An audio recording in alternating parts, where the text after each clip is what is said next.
Hi guys, welcome to Biology Aashan. അപ്പോൾ നമ്മൾ ഇന്ന് PhD അഥവാ ഡോക്ടർ ഓഫ് ഫിലോസഫിനെ കുറിച്ചാണ് പറയാൻ പോകുന്നത്. PhD എന്ന് വെച്ചാൽ ഒരു യൂണിവേഴ്സിറ്റി നൽകുന്ന ഏറ്റവും വലിയ അക്കാഡമിക് ബിരുദമാണ് PhD.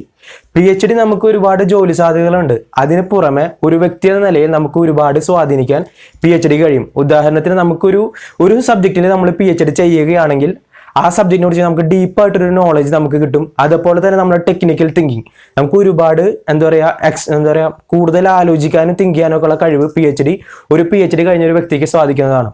പിന്നെ അതേപോലെ തന്നെ നമുക്ക് യാത്ര ചെയ്യാൻ ആഗ്രഹമുള്ളവരാണെങ്കിൽ നിങ്ങൾ മാക്സിമം PhD ചെയ്യാൻ നോക്കുക. കാരണം നമുക്ക് ഒരുപാട് കൾച്ചറായിട്ട് നമുക്ക് തന്നെ മാക്സിമം പൊരുത്തപ്പെടാനും പിന്നെ പലതര ഇന്റർനാഷണൽ സെമിനാറുകൾ നമുക്ക് അറ്റൻഡ് ചെയ്യാൻ പറ്റും. അപ്പം അങ്ങനെ അറ്റൻഡ് ചെയ്യുമ്പോൾ അതും ഫണ്ടിങ്ങോട് കൂടി അപ്പോൾ നമുക്ക് യാതൊരു റിസ്ക്കും ഇല്ല. അപ്പോൾ നിങ്ങൾ ട്രാവലിംഗ് ഇഷ്ടപ്പെടുകയാണെങ്കിൽ നിങ്ങൾ PhD നോക്കുക. അതേപോലെ തന്നെ നമ്മളിപ്പോൾ PhDക്ക് ശേഷം ഒരു സംഭവം നമ്മളൊരു വർക്ക് സർട്ടിഫൈ പബ്ലിഷ് ചെയ്തു. അപ്പോൾ ആ വർക്കിന്റെ അവകാശം നമുക്ക് മാത്രമാണ്, വേറൊരാൾക്കും ആ വർക്കിൽ ഇങ്ങനെ കൈ കടത്താൻ പറ്റില്ല. നമ്മുടെ കൈയിന്റെ ഫിംഗർ പ്രിന്റ് പോലെ തന്നെ നമ്മുടെ വർക്ക് അവിടെ അങ്ങനെ നമ്മുടെ പേരിലേക്ക് എടുക്കും, വേറെ ആൾക്കതിൽ ചെയ്യാൻ പറ്റില്ല. അപ്പോൾ നമുക്ക് PhD ഈ വീഡിയോയിലോട്ട് കിടക്കാം. ഞങ്ങൾ ഈ PhDയുടെ ബേസ് ചെയ്തുള്ള വീഡിയോ 3 പാർട്ടായിട്ടാണ് ചെയ്യാൻ ഉദ്ദേശിക്കുന്നത്.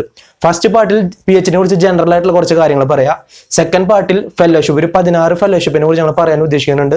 പിന്നെ അടുത്ത പാർട്ടി നമ്മുടെ കുറെ കൂട്ടുകാരന്മാർ പുറത്ത് PhD ചെയ്യാനൊക്കെ ഉദ്ദേശിക്കുന്നുണ്ട്. അപ്പോൾ അവർക്ക് വേണ്ടി ജസ്റ്റ് എന്തൊക്കെയാണ് ചെയ്യേണ്ടതിനെ കുറിച്ചാണ് ഞങ്ങൾ തേർഡ് വീഡിയോയിൽ പറയാൻ പോകുന്നത്. അപ്പോൾ നമുക്ക് ഈ വീഡിയോയിലോട്ട് കിടക്കാം. ഇന്ന് ഈ വീഡിയോയിൽ നമുക്ക് ജനറൽ ആയിട്ടുള്ള കാര്യങ്ങളാണ് പറയാൻ പോകുന്നത്, ഞാൻ പറഞ്ഞിരുന്നു. അപ്പോൾ നമ്മൾ ഇതിൽ പറയാൻ ഉദ്ദേശിക്കുന്നത് എന്തൊക്കെയാണ് PhDയുടെ ടൈപ്സ്, അതേപോലെ തന്നെ എലിജിബിലിറ്റി, സ്കോപ്പ്, ഇതൊക്കെയാണ് ഈ വീഡിയോയിലൂടെ നമ്മൾ മെൻഷൻ ചെയ്യാൻ ഉദ്ദേശിക്കുന്നത്. അപ്പോൾ ടൈപ്സ് വെച്ച് നോക്കുകയാണെങ്കിൽ 3 ടൈപ്പ് PhD ഉണ്ട്. ഒന്ന് ഇന്റഗ്രേറ്റഡ് PhD, ഒന്ന് ഫുൾ ടൈം PhD, ഒന്ന് പാർട്ട് ടൈം PhD.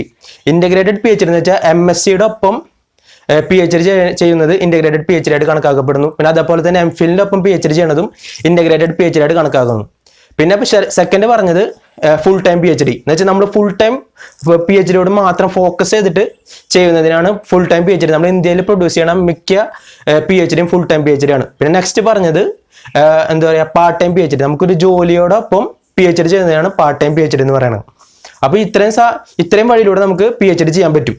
പിന്നെ അതേപോലെ തന്നെ അടുത്ത് പറയാൻ ഉദ്ദേശിക്കുന്നത് എലിജിബിലിറ്റി വെച്ചാൽ ഒരാൾ PhD ചെയ്യുകയാണെങ്കിൽ മിനിമം അദ്ദേഹത്തിന് MScയിൽ ഒരു 55% മാർക്കെങ്കിലും വേണം.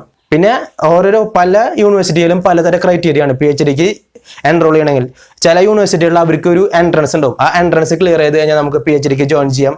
അല്ലെങ്കിൽ ചിലയിടത്ത് CSIR net or UGC net ഉണ്ടെങ്കിൽ ജോയിൻ ചെയ്യാം. പിന്നെ നമ്മളിപ്പോൾ നാഷണലൈസ്ഡ് ഇൻസ്റ്റിറ്റ്യൂട്ടിലൊക്കെ PhD നോക്കുകയാണെങ്കിൽ മെയിനായിട്ട് നമ്മൾ നോക്കുമ്പോൾ ഫോക്കസ് ചെയ്യുമ്പോൾ നാഷണലൈസ്ഡ് ഇൻസ്റ്റിറ്റ്യൂട്ട് മാക്സിമം ട്രൈ ചെയ്യാൻ നോക്കുക. അവിടെ മെയിനായിട്ട് JRF ഉള്ളവർ മാത്രമേ എടുക്കുള്ളൂ.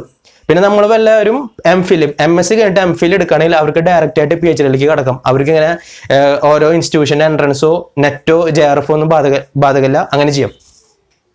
പിന്നെ അടുത്തത് ഇത്തരം കാര്യങ്ങളാണ് നമുക്ക് എലിജിബിലിറ്റിയിൽ പറയാനുള്ളത്. പിന്നെ അടുത്തത് നമുക്ക് പോകാനുള്ളത് സ്കോപ്പിനെ കുറിച്ച് പറയുകയാണെങ്കിൽ കുറെ പേര് ചിന്തിക്കുന്നുണ്ടാവും, ഇതിപ്പോൾ നമ്മളിപ്പോൾ ഒരു 3-4 കൊല്ലം കഷ്ടപ്പെട്ട് ചെയ്താലേ നമുക്കൊരു PhD കിട്ടുള്ളൂ. അപ്പം അങ്ങനെ ചെയ്ത് കഴിഞ്ഞാൽ ഭാവിയിലുള്ള സ്കോപ്പിനെ കുറിച്ചാണ് നമ്മൾ പറയാൻ ഉദ്ദേശിക്കുന്നത്. അപ്പം നമ്മളിപ്പോൾ PhD കഴിഞ്ഞ് കഴിഞ്ഞാൽ നമുക്കിപ്പോൾ ഒരു സ്ഥലത്ത് നമുക്ക് ടീച്ചിങ് ഇഷ്ടപ്പെട്ട ഒരാളാണെങ്കിൽ അവർക്ക് മാൻഡേറ്ററി ആയിട്ട് PhD വേണം. എന്നാൽ മാത്രമേ അവർക്ക് ടീച്ചിങ് എന്നൊരു കരിയറിലേക്ക് അവർക്ക് അടുത്ത സ്റ്റെപ്പ് വെക്കാൻ പറ്റുള്ളൂ. അപ്പോൾ PhD ഒരു മാൻഡേറ്ററി ആണ് അവിടെ. അതേപോലെ തന്നെ നമ്മുടെ ഇന്ത്യയിലും നമ്മുടെ കേരളത്തിൽ വരെ കുറേ റിസർച്ച് ഇൻസ്റ്റിറ്റ്യൂട്ട് ഉണ്ട്. അവിടെ ഒക്കെ നമുക്ക് ഇങ്ങനെ സയന്റിസ്റ്റ് പോസ്റ്റിൽ കയറണമെങ്കിൽ PhD ഒരു മാൻഡേറ്ററി ബേസിക് കാര്യമാണ്. പിന്നെ അതേപോലെ തന്നെ നമുക്ക് ഒരുപാട് റിസർച്ച് അസിസ്റ്റന്റ് ആയിട്ടൊക്കെ ജോലി സാധ്യതകളുണ്ട്. അപ്പം അതിനൊക്കെ ഒരു PhD ഒരു സ്റ്റെപ്പ് അകലെ അങ്ങനത്തെ സംഭവമാണ്. പിന്നെ അതേപോലെ തന്നെ പിന്നെ പറയാനുള്ളത് കുറെ പേര് PhD ചെയ്യുന്ന ഒരു അക്കാഡമിക് ഡിഗ്രി, നമ്മളിപ്പോൾ ഡോക്ടർ എന്നുള്ള പേരിന് മുമ്പ് ഡോക്ടർ എന്ന് വരുന്ന രീതിയിൽ ഇതിലേക്ക് വേണ്ടിയിട്ട് കുറെ പേര് അക്കാഡമിക് ഡിഗ്രി നമ്മുടെ പേരിന് മുമ്പ് ചേർക്കുകയും ചെയ്യും.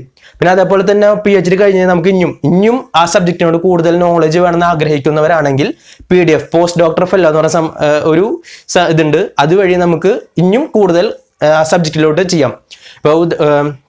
ഇപ്പോൾ നമ്മുടെ പുറമെ ഫോറിൻ കൺട്രീസിലൊക്കെ 2 lakh per month ഒക്കെ ആയിട്ട് നമുക്ക് PDF ചെയ്യാം. അതൊക്കെ ഭയങ്കര നല്ലൊരു കാര്യമാണ്. അപ്പോൾ ഇത്രയും കാര്യങ്ങൾ പറഞ്ഞുകൊണ്ട് നമ്മൾ മാക്സിമം ഇതിനോട് PhDനെ കുറിച്ച് ഇൻട്രൊഡക്ഷൻ ഒക്കെ ഇതിലൂടെ പറയാൻ ഉദ്ദേശിച്ചിട്ടുണ്ട്. പിന്നെ ഒരു കാര്യം കൂടി എന്ന് വെച്ച് കഴിഞ്ഞാൽ പല സ്ഥലത്തും PhD ചെയ്യണത് ഒരു വർക്ക് എക്സ്പീരിയൻസ് ആയിട്ട് കുറേ സ്ഥലത്ത് കണക്കാക്കാറുണ്ട്. അപ്പോൾ ഇത്രയും പറഞ്ഞുകൊണ്ട് നമ്മൾ മാക്സിമം കാര്യം ഉൾപ്പെടുത്തിയിട്ടുണ്ട്. അപ്പോൾ ഇതോടുകൂടി ഞങ്ങൾ ഈ വീഡിയോ നിർത്തുകയാണ്. അപ്പോൾ അടുത്ത വീഡിയോയിൽ നമുക്ക് ഫെലോഷിപ്പ്, കുറേ ഫെലോഷിപ്പുകളുണ്ട്, അതിനെക്കുറിച്ച് കാണാം. അപ്പോൾ it's me Ramshad signing off. Please stay tuned on biology Asan.